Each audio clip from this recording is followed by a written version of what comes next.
I realized today that I just reached 1,000 days of being off of drugs. So this evening and in this video, I'm just going to reflect a little bit on the experience I've had so far being off of drugs. Real quick though, if you are new here, I'm Brian. I was once a trauma ICU RN and I became a full-time heroin and meth addict. And I was arrested for selling drugs, sentenced to 3 to 10 years. I'm serving out the rest of my 3 to 10 year sentence on house arrest right now. This channel is just a way for me to share my experience after having lived an addicted life, as well as how I'm rebuilding my life going forward from scratch. So welcome. All right, 1,000 days. 1,000 days, quite a lot of days. 1,000 days is, that's just shy of 3 years. Of course, the entire time that I have been off of drugs, I have been incarcerated. My final day of using was the day I got arrested. Man, what a trip. I spent pretty much the majority of my adult life addicted to drugs. From the time when I first started taking drugs back in late high school, I always really liked them and I was always doing them. They were always like kind of the highlight of my experiences. You know, I always was looking for the next time that I was going to be able to get high. Until I think it was around 22 years old is when I really got consistently physically dependent on a substance, which was kratom.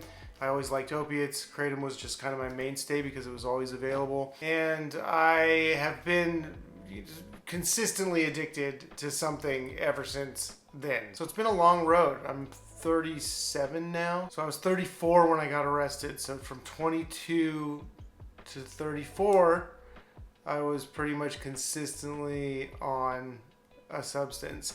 Almost consistently. There were a few small breaks. There was the times when I tried to quit my cold turkey myself at home, kind of do a home detox thing. And when I would do that, I did that several times over the years, but when I would do that, I would last probably a week, maybe a week, a little more than a week.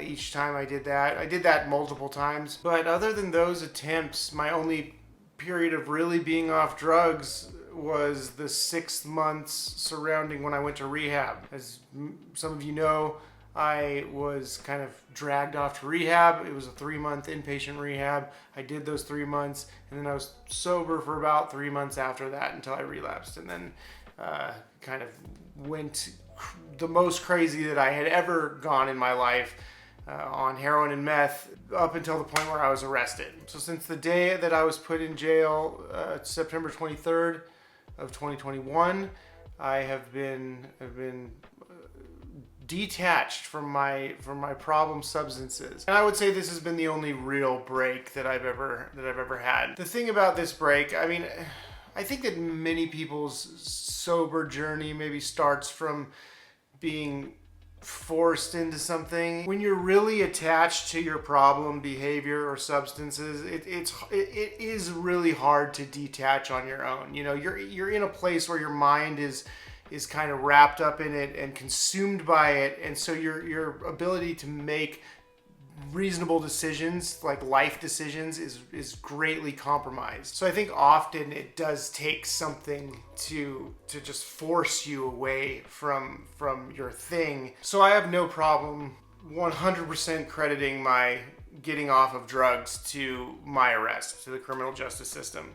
So thank God for that. However, even though I've been incarcerated this whole time, pretty much either in county jail, in prison, or on house arrest, I don't credit my continuing sobriety to the criminal justice system. That's something that has taken effort and will on my own part to focus on remaining sober. I've talked about this before, but when you're first arrested and you're in county jail, that might be a reason that you get off drugs initially, at least. But as you go through the prison system and you work your way into prison and further on, the drugs become very available again, and you're not surrounded by people who are exactly necessarily trying to help themselves or get better or want to be in that situation. So it's not like a support group of people in prison that you're surrounded by that are all pushing for betterment, for self-improvement. It's a very, it can be a very volatile environment as far as the company that you keep in there. And substances are certainly a huge feature of that environment. On house arrest, it's certainly easy to do drugs if you want to. I think my commitment to being off drugs now is really born of this hunger for authenticity. As I look back on my life, I'm starting to realize, for me, one of the most painful things about being addicted to drugs was the lack of authenticity in my life. I actually think the tendency to be inauthentic went back to before I started using drugs. I think that's maybe how a lot of us start. We find ourselves in this world where we're forced to play roles. We struggle to be our authentic selves, and then that creates like this fissure in our lives, and that void is uncomfortable. So we attempt to fill it with something, right? We'll put sugar or junk food or Netflix or our phone or whatever in there. And in the more extreme cases, it's behavioral addictions, drug addictions, full-blown problems. I think that's what happened with me. I started off my life as someone who was afraid to be my authentic self, afraid to just to show up genuinely. I was afraid of how people would receive that. And this isn't like something on the forefront of my mind, right, as I'm going through this. I'm not aware of this at the time, but looking back, it seems pretty clear to me that was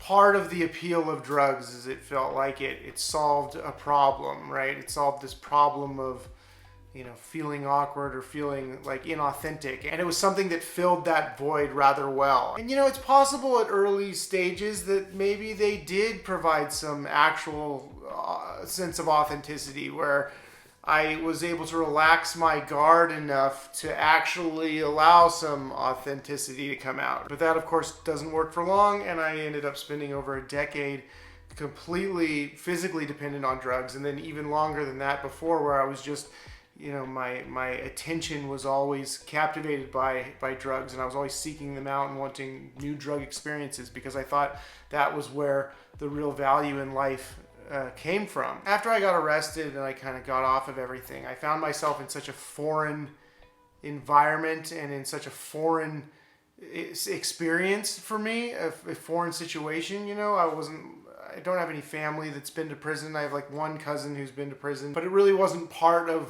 my world or anyone in my world's world. And I think that was actually a blessing. Just being in this completely foreign environment gave me this opportunity to really re-examine myself from scratch, and I was able to be authentic in there because I didn't feel like there was nobody to impress, there was nobody to worry about, there was no facade to hold up, there was no pretending about anything. So I found this deep sense of authenticity, and it allowed me to kind of close that void in my life naturally, right, in a real way. And now, as I'm kind of working my way back into the world, kind of rebuilding my reputation in a new way, I can feel the pressure of being a certain way or fulfilling some sort of expectation kind of building up again as I communicate on YouTube and I talk to people about what I'm doing, and then I can feel the expectations, mostly that I'm just kind of putting on myself, start to build up again. I can feel that, pull towards maybe the temptation of being inauthentic or trying to put up a mask or trying to be a certain way sort of creep back in little ways. And I'm hyper vigilant of it now.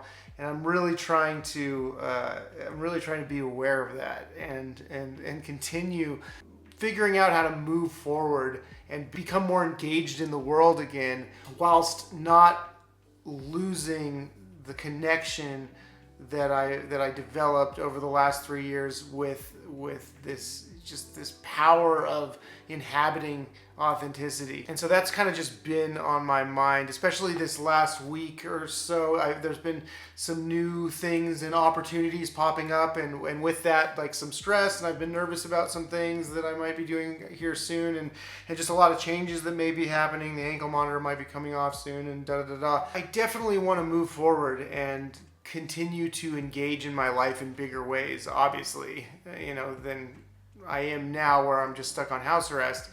However, I don't want to lose the simplicity of living that I've developed, that I've kind of fallen in love with since I've been incarcerated.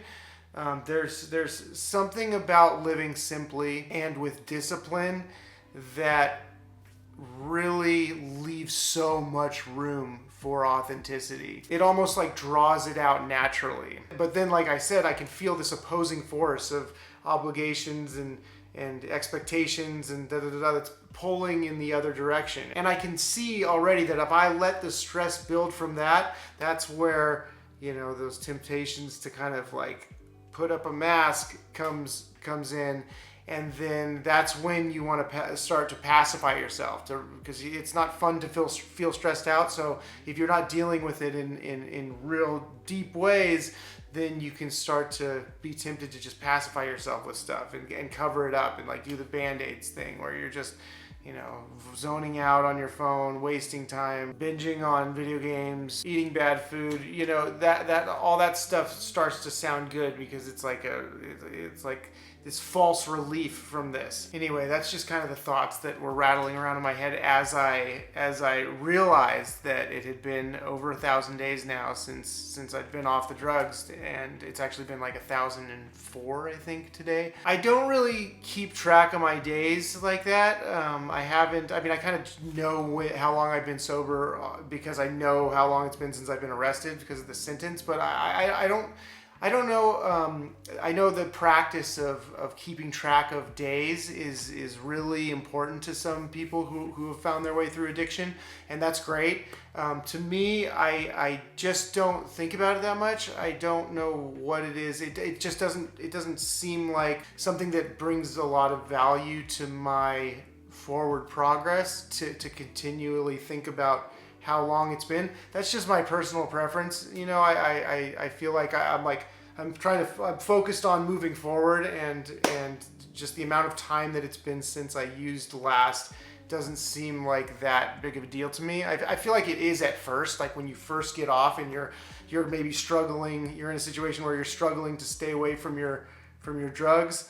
It's maybe good to remind yourself, okay, it's been a couple weeks, it's been a month, it's been, when you're feeling bad still, and you can remind yourself, okay, it's only been a month, it's only been a month and a half, it makes sense that I might not actually be out of the woods here yet. But beyond that point, just for me personally, I kind of just look forward. But it was actually I just happened to be thinking about it, and I just crossed my mind, I wonder how long it's been since I was arrested and how long I've been sober. And I looked it up, and it was like 1,004 days. So that kind of prompted me to do this sort of rambling check-in video with you right now. Today, I'm still doing really well. As I talked about, this stress building up, it's kind of just stuff that's on my mind and I'm aware of, but it's not anything that is like debilitating or really making me feel off balance here. It's just interesting, as we move forward, the experiences that come into our days as we move along. There's always something new to think about, something new to investigate, some new feeling, some new encounter that's like, okay, well, this is something I haven't dealt with yet, especially coming out of this really artificial situation where I was just locked up this whole time. As I come out into the world, it's like I almost feel like it's like a rebirth, right? I've never really been in the world like this before, so it's almost like my first encounter with life is coming up here, and I just want to be aware of what's going on mentally for me as those moments arise. I also just think, regardless of having dealt with addiction or not, it's just more fun to encounter life that way, right? I mean, if you could just kind of encounter everything that's coming at you as a fresh experience, instead of like already having decided what this means or what this is, everything can be kind of fresh in its own moment. Every moment is a fresh moment. It's never been exactly this way before. That's kind of the whole experience of life, right? We don't want to feel like we already know everything and we already know how this works. Every moment's a new opportunity to engage in a more authentic and direct way. I'm excited about my life, and I'm excited about moving forward and just seeing what's going to happen next, right? It's an adventure. Whatever happens next, it's just a new part of the adventure. There's just more lessons to learn, more challenges to face, and that's fun. It's exciting. It's part of the game. The song of the week this week is another one from my friend Becca. This one's called Blues Run the Game, performed by Jackson C. Frank. This is a song I knew from Simon and Garfunkel. It's one that Paul Simon wrote, but I'd never heard this version before, and Becca sent it to me, and I just got lost in it and had it on repeat for probably 6 hours at work, which is a little insane. I know. I don't know. I do that with music sometimes. Like something will hit me and I'll just put it on like for hours. Anyway, that's the song of the week. Check it out if you're interested. Thank you for watching, you guys. I appreciate you so much, and I'll see you next week.